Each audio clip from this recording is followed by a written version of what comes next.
ก็ขอสบายดีทุกๆคนเนาะ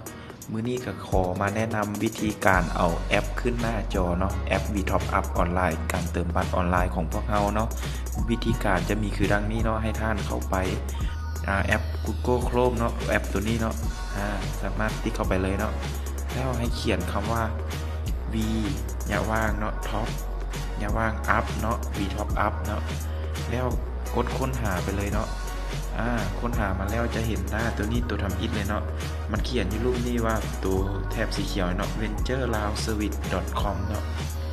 ตัวนี้จะเป็นเว็บไซต์ของพวกเราสามารถติ๊กเข้าไปเลยเนาะหลังจากเข้ามานี่แล้วเราจะเอาแอปขึ้นหน้าจอได้จากใดเรามาเข้าบนนี้เนาะบน3ขีดนี้เนาะติ๊กเข้าไปเนาะแล้วเลื่อนลงมาขั้นเป็นภาษาไทยก็จะเป็นเพิ่มเข้าหน้าจอหลักเนาะอันนี้เป็นภาษาอังกฤษกับ add to home screen เลยเนาะติ๊กเข้าไปเลยเนาะหลังจากติ๊กขึ้นมามันจะมีป๊อปอัพเด้งขึ้นมาเป็นแบบซี่ให้เราบีบใส่บนแอดเลยเนาะบีบใส่แอดเลยเนาะแล้วมันจะฟ้องอยู่นี่เนาะว่าเพิ่มเข้าหน้าจอหลักแล้วเนาะหลังจากนั้นให้เราบีบปุ่มโฮมเนาะบีบปุ่มโฮมให้สังเกตว่ามันจะมาอยู่หน้าแบบซี่เนาะนี่เนาะตัวที่ค่อยเพิ่มเข้ามาเมื่อกี้นี้เนาะเพิ่มหลายเทื่อมันก็จะมีหลายแอปเนาะสามารถลบออกได้เนาะมันจะอยู่ในหน้าตานี้ย้ำเนาะมันจะอยู่ในห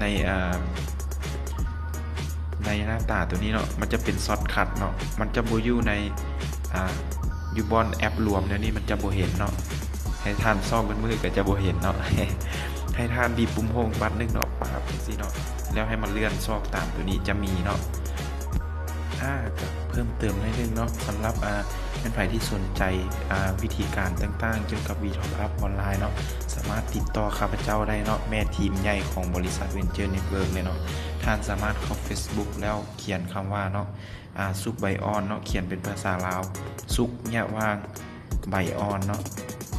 ภาษาลาวก็ได้ภาษาไทยก็เห็นเนาะสบายเลยเนาะสามารถติ๊กเข้าไปแล้วจะมีหน้านี้เนาะนี่เนาะสามารถเข้าไป